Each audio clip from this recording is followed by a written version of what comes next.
गुरुदेव, ये शायद सबके मन का प्रश्न है। पूज्य श्री, हमने सुना था कि आपके दरबार से कोई खाली हाथ नहीं जाता। आपका दरबार ऐसा प्रतीत होता है जैसे साक्षात तीर्थंकरों की दिव्य ध्वनि खेल रही हो और सभी भव्य जीव उसका आनंद ले रहे हो, और वही शुभ अवसर अब हम सभी के बीच आया है।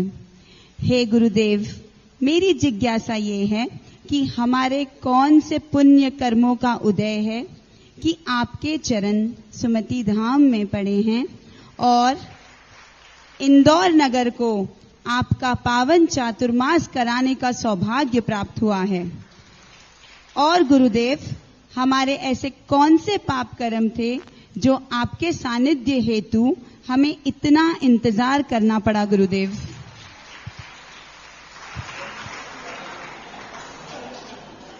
पुण्य की नींव तो उसी दिन डल चुकी थी जिस दिन आप लोगों ने सुमति धाम बनाने का भाव किया। क्योंकि ग्राहक को आने के लिए हमें किसी ग्राहक को सूचना नहीं देना पड़ती।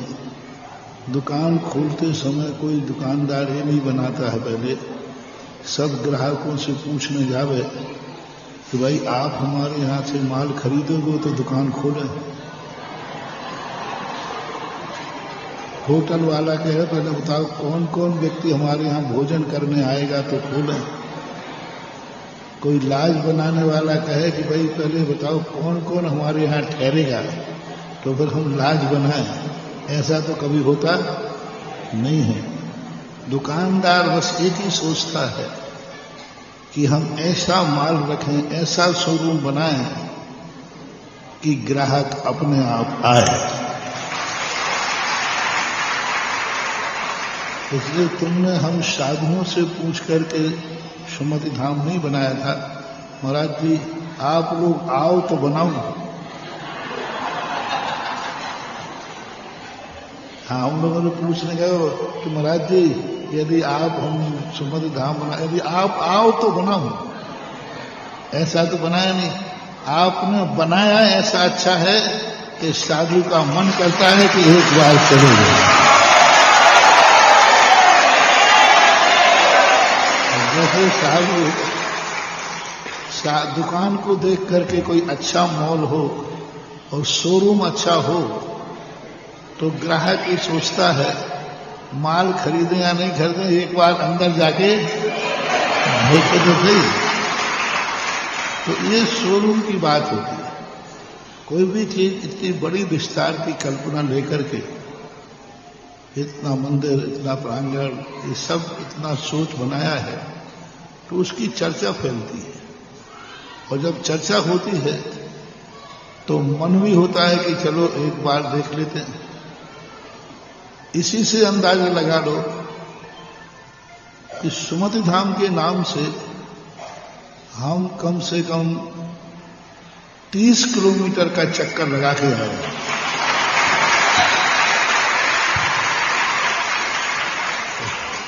रूट में नहीं था,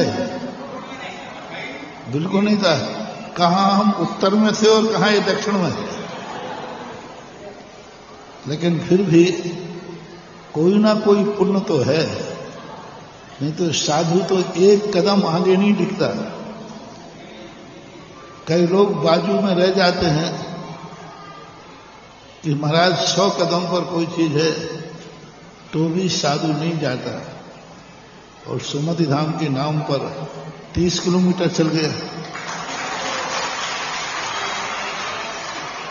तो कोई ना कोई उसी दिन कोई चीज अच्छी जब बनती है तो उसके मन, उसका एक ऐसा अपने आप स्वभाव होता है कि उस रुचि वालों को वो आकर्षित करता है कि चलो वहां देखते हैं वहां किस प्रकार की स्थितियां हैं। इसलिए पुण्य का उदय तो है ही। इंतजार तो तुम्हारे लिए नहीं करना पड़ा, इंतजार तो पूरे इंदौर को करना पड़ा। और इंदौर का तो अभी हाल देखो, मैं अभी नहीं कह सकता हूं। देखो, इंदौर के लोगों से मेरा कहना है, कम से कम हमारे संघ को इन नेताओं के भरोसे मत छोड़ देना, क्योंकि नेताओं के काबू में तो हम लोग आने वाले हैं नहीं। जनता के भरोसे जरूर इंदौर में कुछ हो सकता है।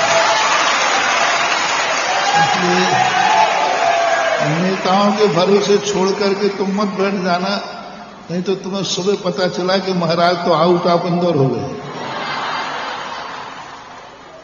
हाँ, जनता की जरूर दम होती है। इसलिए जनता से मेरा कहना है, जागते रहो। पहले रात में गश्त होती था, गश्त। इसलिए इंदौर की सारी जनता से मेरा कहना है, नेताओं के भरोसे रह करके तुम निश्चिंत मत रहो, क्योंकि ये तो इंदौर के नेता तो मेंढकों के समान तोलना है।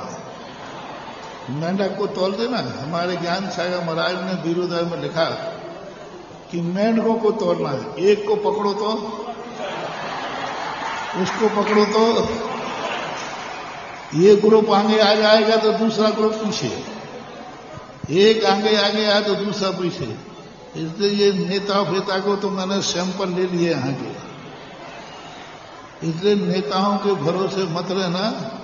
बस मेरा जनता से मेरा जरूर कहना है, जागते रहो।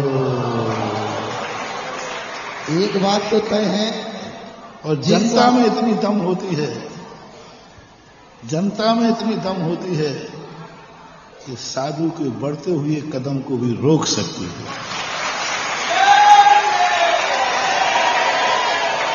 एक बात तो तय है, जिन शासन के सूर्य को इस दुनिया की आंधी तूफान नहीं हिला सकती।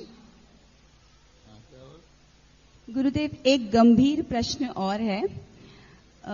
पंचकल्याणक महोत्सव जो हुआ था सुमति धाम का, उसके तुरंत बाद मुझे एक गंभीर बीमारी हुई। फिर ऐसे ही पट्टाचार्य महोत्सव हुआ, उस समय काफी समस्या थी। पट्टाचार्य महोत्सव के बाद फिर मेरे और मनीष के जीवन में कुछ बहुत बड़ी समस्याएं आई।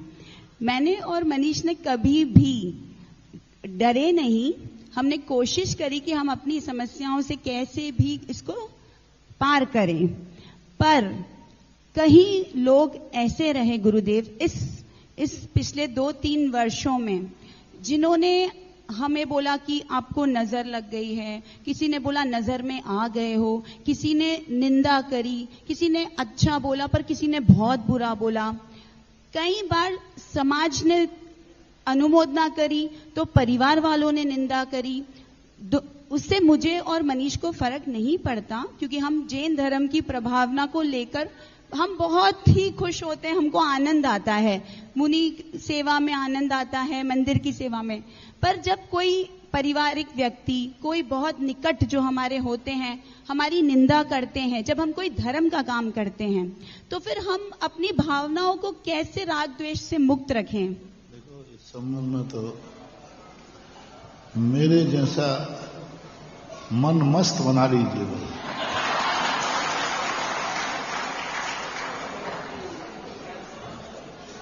देखो, जो व्यक्ति कुछ अच्छा करेगा, उसकी आलोचना नहीं हुई तो फिर उसने अच्छा कार्य क्या किया?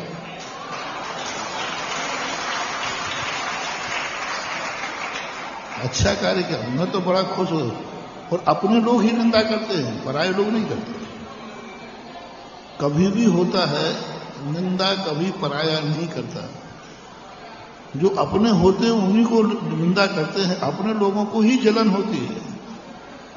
बहुत अच्छी, मैं एक चाणक्य की एक बहुत अच्छी नीति है। चाणक्य और चंद्रगुप्त जा रहे थे, तो बार बार चंद्रगुप्त को भूख लग रही थी। गुरुजी, यहां कहीं कोई फल नहीं दिख रहे हैं, जंगल में है। तो चाणक्य बार बार चंद्रगुप्त से कहते थे, नीचे देख के चलो। और चंद्रगुप्त यहां वहां देख रहे थे कि कोई फल वाला पेड़ दिख जाए तो छाया भी मिल जाएगी, फल भी मिल जाए। और चंद्रगुप्त बार बार कह रहे थे यहां वहां मत देखो, गड्ढे में गिर जाओ, पत्थर लग जाएगा, कांटा लग जाएगा, नीचे देख के चलो। तो चंद्रगुप्त नीचे देखने लगे। चाणक्य चलते गए और चलते चलते चलते एक पेड़ के नीचे देखते कहते हैं चाणक्य चंद्रगुप्त यहीं रुक जाओ, इस पेड़ में बहुत फल लगे हैं, ये पेड़ फल वाला है। गुरुजी आपने तो ऊपर आंख उठा के देखा ही नहीं, आपने आंख उठा के देखा ही नहीं कि इनमें फल है कि नहीं, आपको अंतर्यामी है क्या? आप होते हैं? बोले नहीं चंद्रगुप्त मुझे कोई ज्ञान नहीं है। तो आपने कैसे कह दिया? आप तो नीचे देख के चल रहे हैं। बोले इस पेड़ के नीचे पड़े हुए पत्थर बता रहे हैं कि ये पेड़ में फल जरूर है,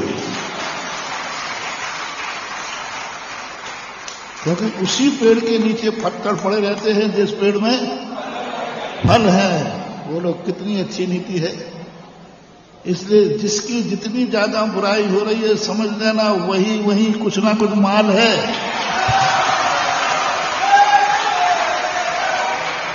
आज तक कोई महापुरुष, जितने महापुरुष हुए हैं उनकी सबसे ज्यादा आलोचना हुई, निंदा हुई, उपसर्ग आए, वे ही निखर के दुनिया के सामने आए।